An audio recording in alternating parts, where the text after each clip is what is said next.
నమస్తే, welcome to reality check. ప్రస్తుతం మనతో పాటు ఉన్నారు పొలిటికల్ అనలిస్ట్ విజయబాబు గారు. నమస్తే అండి. నమస్తే అమ్మా.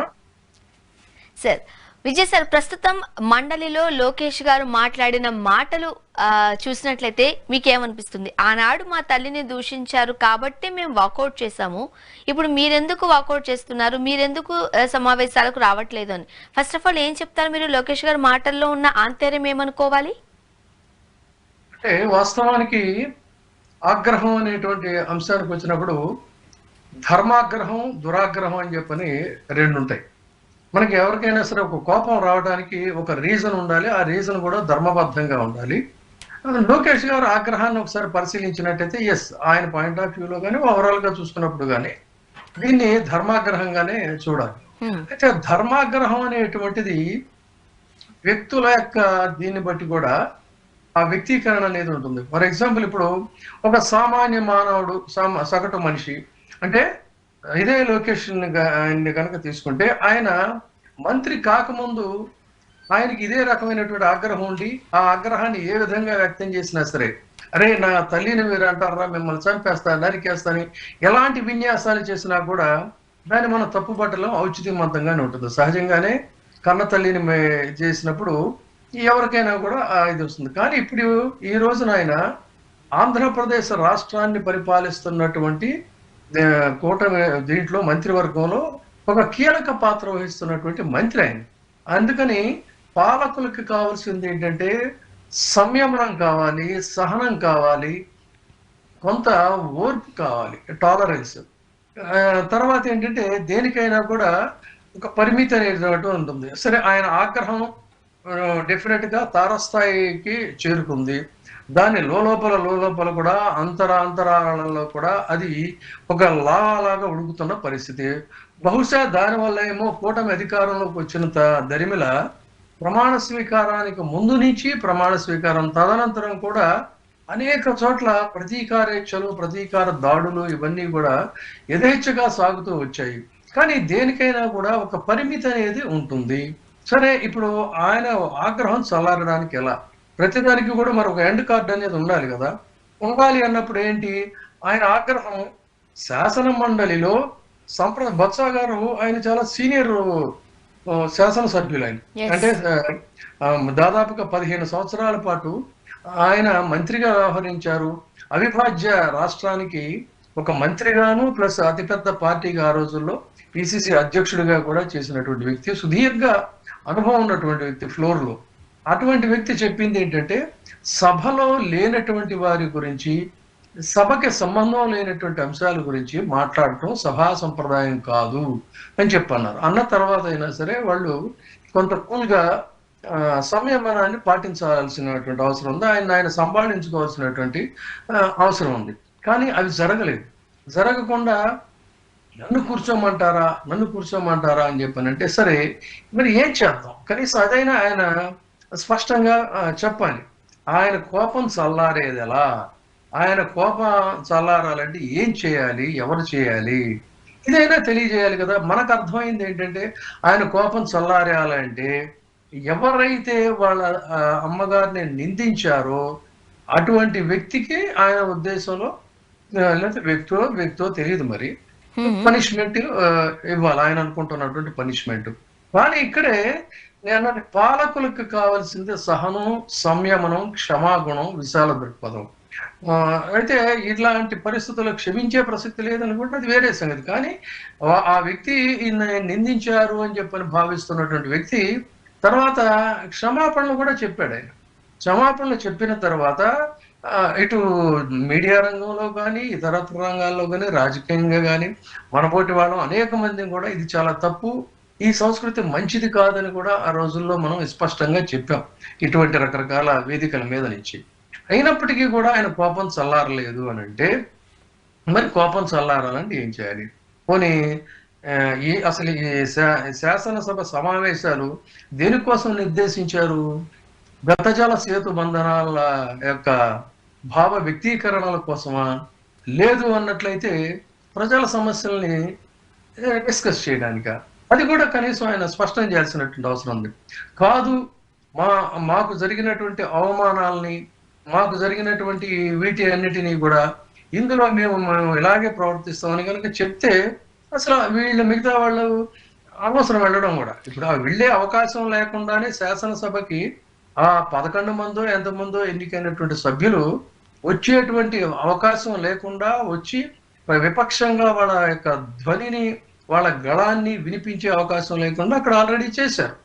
చేసి తర్వాత ఇక్కడ కూడా అలాంటి పరిస్థితి ఉందనుకుంటే చెప్పండి. కానీ మనం కాదు అన్నట్లయితే రైట్, మనం చూసినట్లయితే మండలిలో బొత్స గారి నేతృత్వంలో చాలా గట్టిగా వాయిస్ వినిపిస్తున్నారు, కానీ అసెంబ్లీలో ఎందుకు వాళ్ళు అబ్సెంట్ అవుతున్నారు?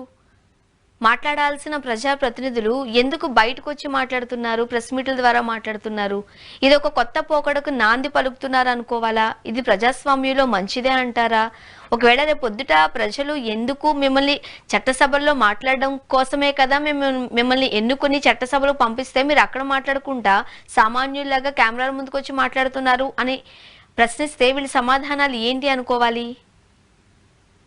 ఇక్కడ సభ అనేటువంటిది సజావుగా సాగితే, సభా సంప్రదాయాల్ని సజావుగా నిర్వర్తించేటువంటి అవకాశం ఉంటే ఖచ్చితంగా వెళతారు.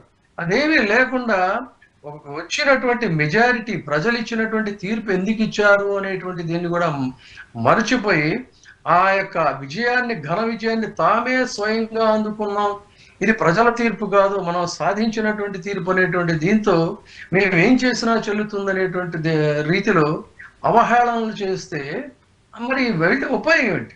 ఎందుకోసం వెళ్తాం? అక్కడ చర్చించడం కోసం వెళ్తాం. మరి చర్చించేటువంటి అవకాశం ఉందా? ఆ చర్చించే అవకాశం ఇస్తున్నారా? లేదు అంటే హైకిల్ చేయటం, నోటికొచ్చినట్టు మాట్లాడటం.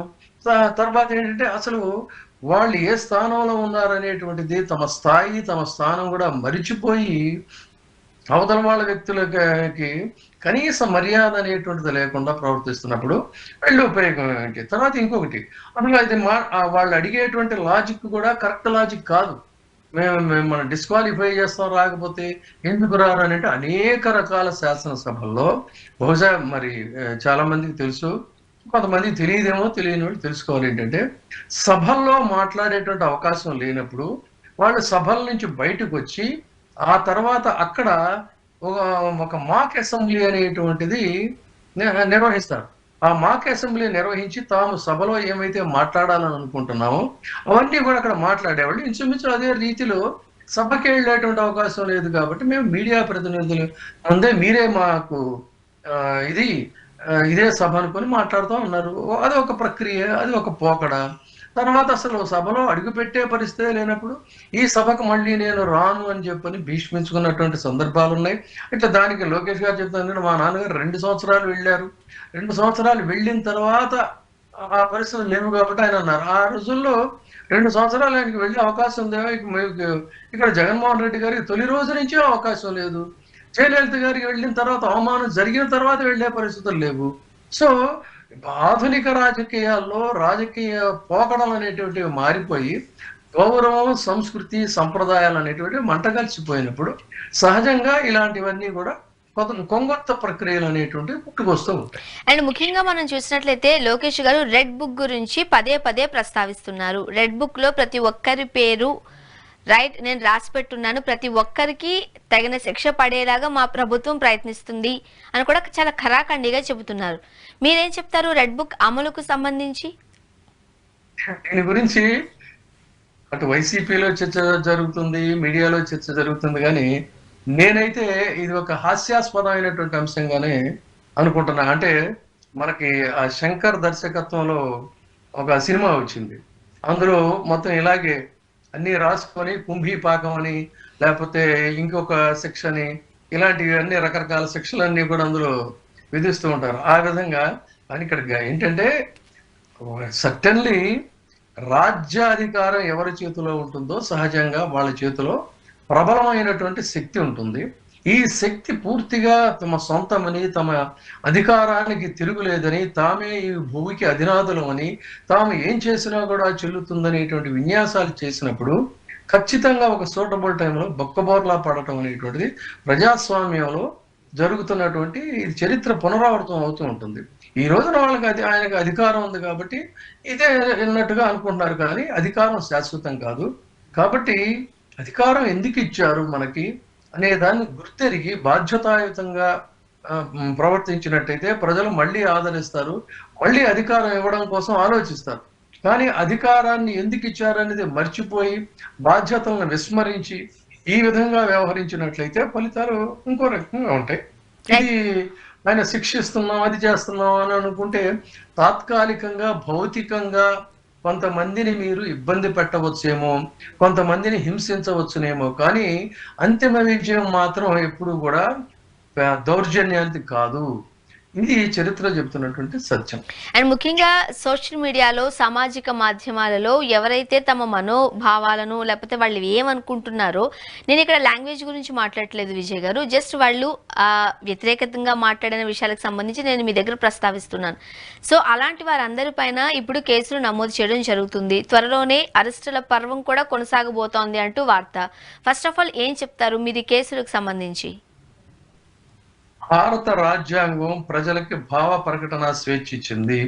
భావ ప్రకటన స్వేచ్ఛకి ఎప్పుడైతే అణిచివేతకి ఎవరైతే ప్రయత్నించారో, అలా ప్రయత్నించినప్పుడల్లా కూడా న్యాయస్థానం చొరవ తీసుకొని అనేక అంశాల్లో సంచలనాత్మకమైనటువంటి తీర్పులు చెప్పింది. ల్యాండ్ మార్క్ జడ్జిమెంట్స్ చాలా ఉన్నాయి. అయితే ఇక్కడ గమనించాల్సింది ఏంటంటే, ఇదే భావనతో అంటే చాలా అమానవీయంగా, అమానుషంగా, అక్రమంగా అనేక మందిని ఆడపిల్లలని కూడా చూడకుండా ఇచ్చారీతిన అరెస్టులు చర్యలు చేస్తూ ఉంటే, ఈ అరెస్టుల యొక్క పరిస్థితి, ఈ చట్టాన్ని పోలీసులు తమ చేతుల్లోకి తీసుకోవటం, ఇలా ఇష్టం వచ్చినట్టుగా వ్యవహరించడం ఇదంతా చూసిన తర్వాత కుక్కని గాడిదని ఒకే గాట కట్టేసినటువంటి రీతిలో ఇది ప్రొఫెషనల్ జర్నలిస్టుల పేర్లు కూడా వాడెవడో ఏదో చెప్పాడని అందులో ఈ వీళ్ళని లిస్ట్ అవుట్ చేయటం, ఇదంతా ఒక వ్యవస్థీకృత నేరాల్లాగా మసిపూసి మారేడికాయ చేయాలని ప్రయత్నించడం, ఇవన్నీ కూడా ఏంటంటే దిస్ ఇస్ టోటల్లీ అన్రూలీ. అందుకని ఈ పరిస్థితులు చూసిన తర్వాత నేను దీని మీద ప్రజా ప్రయోజన వ్యాజ్యం అనేటువంటిది ఏపీ హైకోర్టులో వేశాను. వేసిన తర్వాత గౌరవ హైకోర్టు ఇచ్చినటువంటి తీర్పు ఏమిటంటే, అశ్లీలాంశాలని వీడియోలను పోస్ట్ చేసేటువంటి వాళ్ళని అరెస్ట్ చేస్తే తప్పేమిటి అనేటువంటి రీతిలో గౌరవ న్యాయస్థానం ఒక తీర్పు ఇచ్చింది. ఆ తీర్పును మనం గౌరవిస్తున్నాం. ఒక న్యాయస్థానం ఏమై కాదు, మనం సైతం గతంలో అనేక సందర్భాల్లో ఇలాంటి వేదికల మీద అశ్లీల వీడియోలు పోస్ట్ చేయటం, మహిళల్ని కించపరచడం, గౌరవప్రదమైనటువంటి వ్యక్తులను కించపరచడం కరెక్ట్ కాదు అని చెప్పని మనం కూడా చెప్పాం. అదే రీతిలో న్యాయమూర్తుల్ని సైతం విమర్శించేదానికి తెగబడి ఈ సోషల్ మీడియా వాళ్ళు చూస్తున్నప్పుడు అప్పుడు కూడా విమర్శించాం.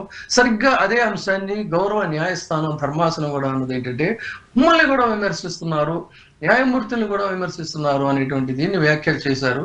ఆ వ్యాఖ్యలను బేస్ చేసుకుని నేను చెప్పేది ఏంటంటే, ఇప్పుడున్న ప్రభుత్వం ఏ సోషల్ మీడియాలో అశ్లీల వీడియోలు పోస్ట్ చేస్తున్నారని వాళ్ళని అరెస్ట్ చేస్తున్నారు, గౌరవ ధర్మాసనం వ్యాఖ్యానం చేసింది కాబట్టి న్యాయమూర్తుల్ని కూడా విమర్శిస్తున్నారు అని చెప్పని వాళ్ళ మీద పోస్ట్ చేస్తున్నారని, అందుకని మీరు ఖచ్చితంగా న్యాయమూర్తుల మీద ఎవరైతే వీడియోలు చేశారో, ఎవరైతే వారిని గురించి వ్యాఖ్యానాలు చేశారో వాళ్ళను కూడా మీరు అరెస్ట్ చేయాలి. అరెస్ట్ చేసినప్పుడే మీ నిజాయితీ, మీ నిబద్ధత, మీ నిష్పాక్షికత స్పష్టం అవుతుంది. అదేవిధంగా విపక్షాల్లో అధికార పక్షం నుంచి ఎవరెవరినైతే మీరు, ఏ మహిళలను అయితే, ఏ గౌరవప్రదమైనటువంటి వ్యక్తులనైతే మీరు ఇష్టారీతిలో మీరు వాళ్ళని మార్ఫింగ్ చేసి, అది చేసి, ఇది చేసి పోస్ట్ చేశారో ఆ వాళ్ళని కూడా మీరు ఖచ్చితంగా వాళ్ళ మీద కూడా చర్యలు తీసుకోవాలి. నేరస్తులకు ఒక కులం ఉండదు, నేరస్తులకు ఒక మతం ఉండదు, నేరస్తులకు ఒక పార్టీ ఉండదు. అదేవిధంగా వారు ఏ పార్టీ వారైనా సరే వాళ్ళని ఈ పార్టీ ఆ పార్టీ అనే పార్టీల యొక్క రంగు కళ్ళద్దాల నుంచి చూడకుండా న్యాయపరంగా చూసి వాళ్ళ మీద కూడా చర్యలు తీసుకోవాలి. ఈ తీసుకునేటువంటి చర్యలు కూడా పోలీసులు చట్టాన్ని తమ చేతుల్లోకి తీసుకునేటటువంటి కాకుండా ప్రాపర్ వేలో లీగల్ గా ప్రొసీడ్ అవ్వాలి తప్ప పోలీసుల చట్టాలని తమ చేతుల్లోకి తీసుకోవటం, పోలీసుల రాజకీయ నాయకుల వ్యాఖ్యానాలు చేయటం, ఇవన్నీ కూడా అభ్యంతరకరం.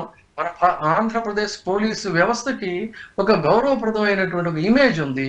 ఆ ఇమేజ్ ను కూడా ఈరోజు కొంతమంది పోలీస్ అధికారులు డ్యామేజ్ చేస్తున్నారు.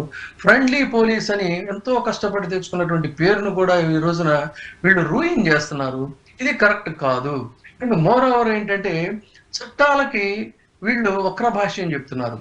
అంటే మిస్ఇంటర్ప్రిటేషన్ ఆఫ్ ద స్టాట్యూట్స్.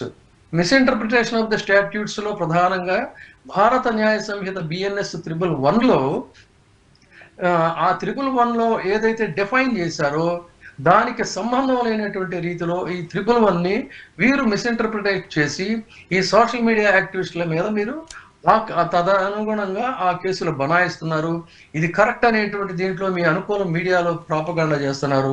ఇది టోటల్ గా మనకు ఉన్నటువంటి చట్టాలని మీరు పూర్తిగా తప్పుదోవ పట్టిస్తున్నట్టే. అందుకని అవసరమైతే దీని మీద మేము సుప్రీం కోర్టుకి కూడా వెళ్ళడానికి అక్కడ ఢిల్లీలో ఉన్నటువంటి న్యాయ నిపుణులతో కూడా మేము సంప్రదిస్తున్నాం. మీరు దీన్ని తక్షణం దీన్ని నిలువరించాలి. ఎందుకంటే 111 అనేటువంటిది which is not applicable to the arrests of the social media activists. Cyber crime అనేటువంటిది దట్ ఈస్ ఎంటైర్లీ డిఫరెంట్. ఆ సైబర్ క్రైమ్కి సంబంధించి తర్వాత అందులో ఏదైతే డిఫైన్ చేశారో మీకు చూపిస్తే ఆశ్చర్యం. అసలు 111 అనేటువంటిది ఇప్పుడు వీళ్ళు అరెస్ట్ చేస్తున్నటువంటి రీతి చూస్తే బోడిగుండికి మోకాలికి ముడిపెట్టినటువంటి రీతిలో వీళ్ళు చేస్తున్న తీరు చూస్తే చాలా అమానుషం, అవమానం. భారత న్యాయశాస్త్రాలను కూడా వీళ్ళు అవమానించినట్టుగా మనం భావించాలి. అందుకని ఇది ఇది టోటల్ గా కూడా కరెక్ట్ కాదు. దీన్ని డెఫినెట్ గా మీకు బ్రీఫ్ గా అసలు 111లో ఏం చెప్తున్నారు అనేది కూడా నేను మీకు చూపిస్తాను.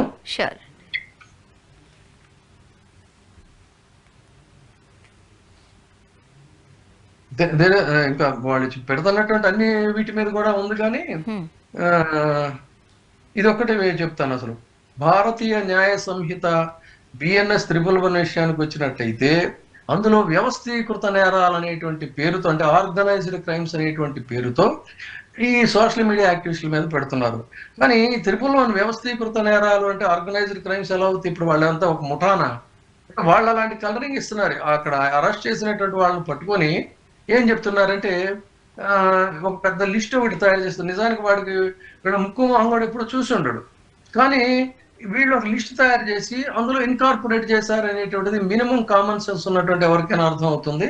సో ఆ రీతిలో ప్రొఫెషనల్ అంటే మెయిన్ స్ట్రీమ్ జర్నలిజంలో ఒక 15 సంవత్సరాలు పనిచేసినటువంటి వ్యక్తులు, 20 సంవత్సరాలు పనిచేసినటువంటి వ్యక్తులు, 30 సంవత్సరాలు పనిచేసినటువంటి వ్యక్తులు, అలాంటి వ్యక్తులందరినీ కూడా తీసుకొచ్చి ఇందులో ఇరికించటం అంటే ఇది పూర్తిగా article fundamental rights, violation of fundamental rights.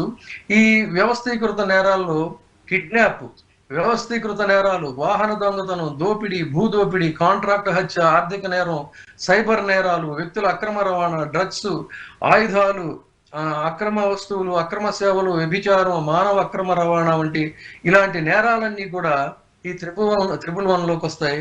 కాబట్టి ఈ సమాజం, ఈ నాగరికులు, ఈ సామాజిక స్పృహ ఉన్నటువంటి వారు ఆలోచించవలసింది ఏంటంటే ఈ చట్టాన్ని ఈ తప్పు చేసినటువంటి, అంటే అశ్లీల వీడియోలు పోస్ట్ చేసినటువంటి వాళ్ళకి అప్లికబుల్ అనేది కరెక్టేనా?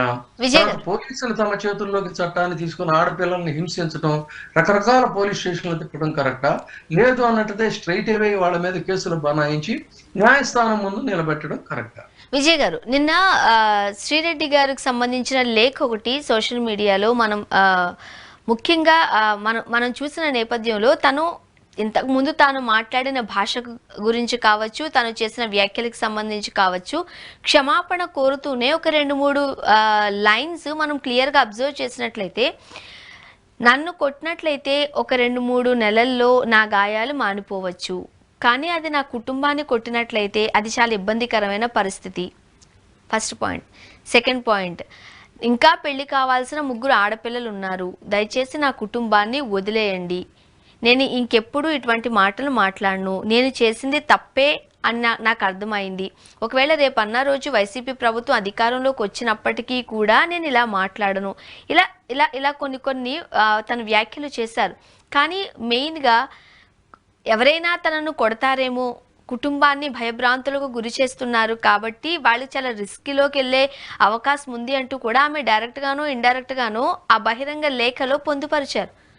అంటే వ్యతిరేకంగా మాట్లాడితే కొడతారా, హింసిస్తారా, ఆడపిల్లలను కూడా చూడరా అనేవి కొంతమంది రేస్ చేస్తున్న క్వశ్చన్స్. మీరేమంటారు? వాస్తవానికమ్మా ఇప్పుడు మీరు చెప్పిన పేర్లు ఇలాంటివి, తర్వాత ఈ అశ్లీల వీడియోలు, నాకున్న సంస్కారం, నాకున్నటువంటి మరి అదేమిటో తెలియదు కానీ అసలు ఆ ఫోటోలు కూడా నేను చూడలేను. అందుకని నేనేంటి నిజంగా whether you believe me or not, నేను అలాంటి అశ్లీల వీడియోలు కానీ వాళ్ళు మాట్లాడేటువంటి కానీ నాట్ ఈవెన్ ఒక్క సింగిల్ కూడా నేను చూడలేదు. కాకపోతే జర్నలిజంలో ఉన్నాను కాబట్టి వీళ్ళు ఇలాంటి వాళ్ళు ఇలా ఇలా ఇలా పోస్ట్ చేస్తారని అయితే తెలుసు. కానీ తర్వాత ఈవెన్ నేను నిన్న కూడా ఒక ప్రెస్ మీట్ లో చెప్పాను, తెలుగునాట జర్నలిజంలో నా ప్రస్థానాన్ని ప్రారంభించి జాతీయ అంతర్జాతీయ స్థాయిలో అనేక రకాలైనటువంటి గౌరవాలు యూనివర్సిటీ నుంచి విదేశీ వేదికల మీద నుంచి గౌరవం అందుకున్న నన్ను సైతం ఏదో మన అభిప్రాయాన్ని ఇలా చెప్పినందుకు నీచమైనటువంటి పోస్టులను ఇష్టం వచ్చినట్టుగా తిడతారు అని చెప్పని అంటారు. కింద ఆ కామెంట్స్ కూడా నేను చూడను, కాకపోతే ఎవరో మిత్రులు చెప్తారు. కానీ ఇక్కడ గమనించాల్సింది ఏంటంటే ఇటువంటి నికృష్టమైనటువంటి వాటిల్ని, అది వాళ్ళ స్థాయి, వాళ్ళ సంస్కారం, వాళ్ళ ఇది. సో ఈ సమాజాన్ని దిద్దుబాటు చర్యగా తీసుకెళ్లాల్సినటువంటి నాయకులే ఇలాంటి అసాంఘిక శక్తుల్ని పెంచి పోషించారు. ఇవాళ అవి ఫ్రాంకెన్‌స్టీన్ లాగా, ఫ్రాంకెన్‌స్టీన్ అనేటువంటి ఒక ప్రేతాత్మక శక్తి ఏదైతే ఉందో ఆ శక్తికి ఎవడైతే ప్రాణం పోస్తాడో అంతిమంగా అది వాణ్ణే కబళిస్తుంది. ఇక్కడ కూడా జరిగింది జరుగుతుంది కూడా అదే. తమ స్వప్రయోజనాల కోసం ఆ రోజున ఇలాంటి అరాచక శక్తుల్ని ప్రేరేపించి సమాజం మీద వదిలారు. అవి 10 తలలేసాయి, 1000 తలలేసాయి, విస్తరించాయి. ఇవి తర్వాత తమ తల్లుల్ని, తమ చెల్లెళ్ళని, తమ కుటుంబ సభ్యుల్ని కూడా ఈ విధంగా చేసేటువంటి స్థితికి వచ్చిన రీతిలో ఇప్పుడు వాళ్ళు వీళ్ళని లేదు, అందరూ కూడా దానికి ఎందుకు తయారయ్యారు. మనం కూడా చేతకు ఆ రకంగా బలి అయిపోయాం. ఇది దౌర్భాగ్య పరిస్థితి, దారుణ పరిస్థితి. అందుకే దీనికి ఏమన్నానంటే తప్పే, చెక్స్ అండ్ బ్యాలెన్సెస్ ఉంటాయి. క్షమాగుణం అనేది కూడా డెఫినెట్ గా ఉంటుంది. క్షమాగుణం ఎంత గొప్పగా ఉంటుందంటే సాక్షాత్తు అతి క్రూరంగా తన భర్తని చంపేసేస్తే, తమ తండ్రిని చంపేసేస్తే సోనియా గాంధీ పిల్లలు ప్రియాంక రాహుల్ గాంధీ వాళ్ళకి క్షమాభిక్ష పెట్టండి అని చెప్పని కోర్టుకు చెప్పారు. అది ఒక వ్యవహారం. అలా కొంతమంది ఉంటారు. తర్వాత లేదు సిన్నర్ షుడ్ బి పనిష్డ్ అని చెప్పని పాపం చేసినటువంటి పనిష్ చేసేటువంటి వాళ్ళు ఉంటారు. ఇదంతా ఏంటంటే వాళ్ళ దీనికి సంబంధించిన ఔచిత్యానికి సంబంధించి ఉంటుంది, అది వేరే సంగతి. కానీ ఇక్కడ గమనించాల్సింది అంటే ఈ నేర ప్రపంచంలో కరెక్ట్ గా జరిగేది అదే. మీరు చూడండి, ఇప్పుడు కొంతమంది మహిళలు నేరాలు చేసి జైలుకి వెళ్తారు, ఆ జైల్లోనే వాళ్ళు ప్రసవిస్తారు. లేదు చంటి బిడ్డ తల్లుల్ని తీసుకెళ్లి జైల్లో పెడతారు. ఆ జైల్లో తల్లితో పాటు చేయని నేరానికి జైల్లో ఉండేటువంటి పసికందులు చిన్నారులు ఉంటారు. అదేవిధంగా ఇప్పుడు ఈ సోషల్ మీడియాలో కూడా అమ్మాయి పేరు కూడా సింధూర్ అనే ఏదో పేరు ఉంది, చూశాను వీడియోలో.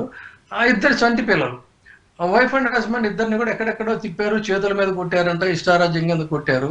ఆ పసికందులు తల్లిదండ్రులకు దూరం అయిపోయారు. ఏం తప్పు చేశారని ఈ సమాజం వాళ్ళకి తల్లిదండ్రులు దూరం చేసిందనేది కూడా పాలకులు ఆలోచించాలి. సో అలాంటి పరిస్థితుల్లో పాలకులు తమకి ఆ పవర్స్ అన్ని కూడా ఉంటాయి కాబట్టి దానికి ఇప్పుడు నాదొకటే డిమాండ్ ఏంటంటే ఈ నేర ప్రపంచంలో నేరాల్ని నిరోధించాలి, నేరస్తుల్ని కాదు. నేరస్తుల్ని సంస్కరించాలి, నేరాల్ని నిరోధించాలి, నేరాల్ని నిర్వీర్యం చేయాలి, నేరస్తుల్ని సంస్కారంగా బాటలో నడపాలి. మన రాజ్యాంగం చెప్తుంది ఇదే, రాజ్యాంగ నిపుణులు చెప్తుంది ఇదే. అందుకే ఒకనాడు డంజన్స్ లాగా, యమకోపాలలాగా ఉన్నటువంటి జైళ్లు సైతం ఇవాళ సంస్కరణ ఆలయాలుగా, సంస్కరణ విద్యాలయాల కింద మార్చారు. ఆ నేపథ్యంలో మరి ఇంత పెద్ద సీనియర్ పాలకులకి వీళ్ళకు కూడా తెలియాల్సింది ఏంటంటే ఆ తప్పులు చేసినటువంటి వాళ్ళని మీరు పిలవండి, ఫస్ట్ ఛాన్స్ గా వాళ్ళకి ఒక కౌన్సిలింగ్ ఇవ్వండి. మరీ తీవ్ర నేరాలు చేశారన్నటువంటి వాళ్ళకి తీసుకెళ్ళి కోర్టులలో పెట్టండి. అంతేగాని ఈ పాశవిక ప్రవృత్తి ఏంటి? ఈ పాశవికంగా మీరే ఫలానా వాడిని అలా చేయండి, వాడిని ఎలా చేయండి డైరెక్ట్ చేయటం ఏంటి? సాక్షాత్తు పోలీసులే శిక్షలు వేసే వాళ్ళలాగా తయారవుతాం అంటే ఇది ప్రజాస్వామ్యం కాదు. మరి జగన్మోహన్ రెడ్డి గారు కూడా democracy, this is called autocracy. Jaganmohan Reddy గారు కూడా మీరు ఏదైతే మాట్లాడుతున్నారో మీరు అట్లా వెళ్ళండి, ఒకవేళ అరెస్టుల పర్వం అంటూ స్టార్ట్ అయితే అది నాతోనే స్టార్ట్ అవ్వాలి, నేను కూడా రోడ్డు మీదకి వస్తా, మీతో పాటు కలిసి నడుస్తా అంటున్నారు. దీన్ని ఎలా చూడాలంటారు? ఇప్పుడు జరుగుతున్న అరెస్టులు, ఇందులో చాలా కేసులు గతంలో ఎప్పుడో ఎవరో పోస్ట్ చేశారని చెప్తున్నారు. ఆ గతంలో చేసినటువంటి పోస్టులు చేసినటువంటి వాళ్ళవి మీరు క్షమార్హం కాని నేరాలైతే మళ్ళీ చెప్తున్నాను స్ట్రైట్ అవే కేసులు పెట్టి జైలుకి కోర్టుకి పంపించండి. ఆర్ అదర్వైజ్ ఏంటంటే పీజీ కౌన్సిలింగ్ ఇవ్వండి. అలా కానప్పుడు ఒక్కడికొక న్యాయం, ఇంకొకరికి ఒక న్యాయం. అవతల పక్కన వాళ్ళు అసలు ఇంతవరకు కూడా మీరు టచ్ చేయలేదు. అదొక అంశం అయితే, మరొక అంశం చెప్తున్నా. ఇదే తెలుగుదేశం పార్టీని ఇష్టారాజ్యం కింద క్రిటిసైజ్ చేసినటువంటి వారిని మీరు ఇవాళ మీ పార్టీలోకి తీసుకొని వాళ్ళకి మంత్రి పదవులు ఇచ్చారు, శాసనసభ్యత్వంగా వాళ్ళని శాసనసభ్యులు చేశారు, మంత్రులు చేశారు, పార్లమెంట్ సభ్యులను చేశారు. మరి డబ్బున్న వాళ్ళకి, పలుకుపడున్న వాళ్ళకి ఒక న్యాయం, మధ్యతరగతి పేద కుటుంబాల వాళ్ళకి ఇదొక న్యాయం. ఎక్కడ ఉందో న్యాయం చెప్పండి. రైట్. ఇప్పుడు హైపరాది గారు కావచ్చు, లేకపోతే ఆర్పి గారు కావచ్చు, వీళ్ళు కూడా వైఎస్ఆర్సీపీకి సంబంధించి తీవ్రమైన పదాలతో దూషిస్తూ మాట్లాడుతున్నారు అంటూ కొంతమంది విమర్శలు సంధిస్తున్నారు, చెప్తూ ఉన్నారు. మరి వాళ్ళపైన ఎందుకు కేసులు నమోదు కావట్లేదు, వాళ్ళని ఎందుకు అరెస్టులు చేయడం లేదు అనేది ఒక వర్గం వారి అభిప్రాయం. అదే చెప్తున్నా, equality before law, equality before law అనేటువంటి దాన్ని ఈ పాలకులు పరిపాలిస్తే మనందరం కూడా హర్షిస్తాం. అలా కాదు, లా మా చేతిలో ఉంది కాబట్టి మా ఇష్టం వచ్చినట్టుగా దాన్ని మలుచుకుంటామంటే అంతిమంగా న్యాయస్థానం చూసుకుంటాయి. అండ్ విజయ్ గారు, మొన్నటి వరకు మనము ఆంధ్రప్రదేశ్ లో 16,00,000 అప్పులు అన్నారు, తర్వాత 18 అన్నారు. ఈ నంబర్ అనేది చేంజెస్ మనం చూస్తూ ఉన్నాం. మొన్నటికి మొన్న బడ్జెట్ సెషన్ లో 6,00,000 అప్పు ఉందని తేల్చేశారు. ఇది చూసిన తర్వాత ఏమనిపించింది? కొంతమంది వైఎస్ఆర్సీపీకి సంబంధించిన నేతలు కావచ్చు, ఆ రోజు ఒక ప్రజల్లో ఒక రాంగ్ మెసేజ్ ఇవ్వడం కోసమే ఇలా అంకెలు తప్పుడుగా చెప్పారు, ఈ రోజు నిజం చెప్పుకోవాల్సిన పరిస్థితి అంటున్నారు. మీరేమంటారు? అసలు దీని గురించి మనం ఏమి అనకూడదట నేను. ఎందుకంటే మంచి మందు ఇస్తాను అని అంటే దానికి ఇన్స్పైర్ అయ్యి మీ పిల్లల్ని బాగా చదివిస్తున్నారు, మీ కుటుంబాలకి ఆర్థిక పరమైన సహాయం చేస్తున్నారు, మీకు వెల్ఫేర్ స్కీమ్స్ ఇస్తున్నారంటే ఇదే పేదవాళ్ళు వాళ్ళని చూసి అబౌవ్ మిడిల్ క్లాస్ ఫీల్ అయింది ఏంటంటే మా డబ్బులన్నీ తీసుకెళ్ళి బటన్లు కూడా వాళ్ళందరికీ పనిచేస్తున్నాడు అని చెప్పని వాళ్ళు ఫీల్ అయ్యారు. వీళ్ళు ఎలా ఫీల్ అయ్యారంటే మంచి మందు ఇస్తాం అనేసరికి ఆ మంచి మందు కోసం ఇవన్నీ కూడా వదిలేసి ఇదయ్యారు. So let us rethink the people. Public లో ఒక మళ్ళీ వాళ్ళల్లో వాళ్ళు మనం ఏం చేసాం, మనం చేసింది తప్ప ఒప్ప అనేటువంటి ఒక చర్నింగ్ స్టార్ట్ అవ్వాలి. ఆ చర్నింగ్ స్టార్ట్ అయిన తర్వాత అప్పుడు మనం దాని గురించి డిస్కస్ చేసుకుందాం. అంతవరకు నన్ను అడిగితే వైసీపీ వారు కూడా వాళ్ళు తాము ఏం చేశాము, మళ్ళీ తమ పార్టీ స్ట్రక్చర్ ఏంటో ఆ కార్యక్రమాలకు వాళ్ళు కన్ఫైన్ అయ్యి ఇది మంచి మందేస్తాం అన్నటువంటి పబ్లిక్ వదిలేసేస్తే బెటర్. ఇప్పుడు బడ్జెట్ సెషన్ తర్వాత సూపర్ 6 అంటూ అధికారంలోకి వచ్చిన కూటమి ప్రభుత్వం ఈ 6 గ్యారంటీలను అమలు చేసే స్తోమత లేకపోతే పరిస్థితి ఉందంటారా? ఏపీలో సాధ్యమే అంటారా? It's too early to comment. Let us not comment. Let them go. వాళ్ళ ప్రామిస్ బ్రీచ్ ఆఫ్ ట్రస్ట్ అనేటువంటిది, ఇచ్చిన ప్రామిసులు బ్రీచ్ చేయటం, ఏం చేస్తారులే బొంద మొహం అని చెప్పని అనుకోవటం అనేది చంద్రబాబు నాయుడు గారికి అలవాటే. గతంలో కూడా ఆయన అదే చేశారు, ఇప్పుడు అదే చేస్తున్నారేమో, చేయనేమండి. ఓకే, కొంతకాలం అయిన తర్వాత మాట్లాడదాం. మరి ముఖ్యంగా చాలా సందర్భాలలో మన పెద్దలు చెబుతూ ఉంటారు, ఏంటే గెలిచిన తర్వాత రచ్చ గెలవాలి అని. జగన్మోహన్ రెడ్డి గారి పరిస్థితి ఇంట్లోనే గెలవలేని పరిస్థితి. ఓ పక్క చెల్లెలు షర్మిల గారే జగనన్న వదిలిన బాణమే రివర్స్ బాణమైంది. మరో పక్క చెల్లెలు పార్టీ గురించి మాట్లాడమంటే 1% కూడా లేని ఆ పార్టీ గురించి ఏం మాట్లాడతాంలే అంటున్నారు జగన్మోహన్ రెడ్డి గారు. వీళ్ళిద్దరు ఈ కమెంట్స్ ఎట్లా చూడాలి మనం? That is not limited to one family or confined to one family. యావత్ ప్రపంచం, యావత్ సమాజమే ఇవాళ మెటీరియలిస్టిక్ సమాజం అయిపోయింది. ఒకప్పుడు ఈ సమాజంలో ఒక బాండింగ్, ఒక మొరాలిటీస్, ఒక ఇలాంటివన్నీ కొన్ని లక్షణాలు ఉండేవి. ఆ లక్షణాల ప్రాతిపదికగానే కుటుంబ వ్యవస్థ కానీ సామాజిక వ్యవస్థ కానీ నడిచేది. ఇప్పుడు ఏమైంది, ఇదంతా టోటల్గా మెటీరియలిస్టిక్ వ్యవస్థ అయిపోయింది. ఈ మెటీరియలిస్టిక్ వ్యవస్థలో ఇప్పుడు జగన్మోహన్ రెడ్డి గారు నిన్నటి వరకు ముఖ్యమంత్రిగా ఉన్నారు, ఇవాళ ఆయన ఒక బలమైన నాయకుడిగా ఉన్నాడు కాబట్టి అటువైపు ఫోకస్డ్గా మాట్లాడటం అనేది కరెక్ట్ కాదు. ఎత్తి చూస్తే, వేలు పెట్టి చూపించాలనుకుంటే ప్రతి కుటుంబంలో కూడా ఇటువంటివే ఉన్నాయి, అది ఎక్సెప్షన్ ఏమి కాదు. కాబట్టి ఇదేమి ఇంట గెలవటం లేదు, రచ్చ గెలవటం లేదు, ఇంట లేదు, రచ్చ లేదు, ఇవన్నీ ఆ సామెత అప్లికబుల్ కాదు. ఏ ఫ్యామిలీలో గొడవలు లేవు, ఇదిగో ఈ ఫ్యామిలీలో లేవని చెప్తే ఇది నిజమే, ఈ ఫ్యామిలీలో ఉన్నాయి చెప్పి వీళ్ళ వసుధైక కుటుంబం ఎంతో అన్యోన్యంగా ఆప్యాయంగా ఒకరి ఆప్యాయతలు ఒకరు కలబోసుకొని వీళ్ళు జీవిస్తున్నారు ఈ కుటుంబాన్ని ఒకటి చూపించండి. ఈ రాజకీయ కుటుంబాలనే ప్రముఖమైన కుటుంబాన్ని ఒకటి ఎగ్జాంపుల్ గా చెప్తే ఈ కుటుంబంది పొరపాటు అని నేను చెప్తాను. థ్యాంక్ యూ సో మచ్ అండి విజయ్ గారు, మీ అభిప్రాయాలు మాతో పంచుకున్నారు. Thank you very much. ఇది వాళ్ళ రియాలిటీ చెక్. Stay tuned.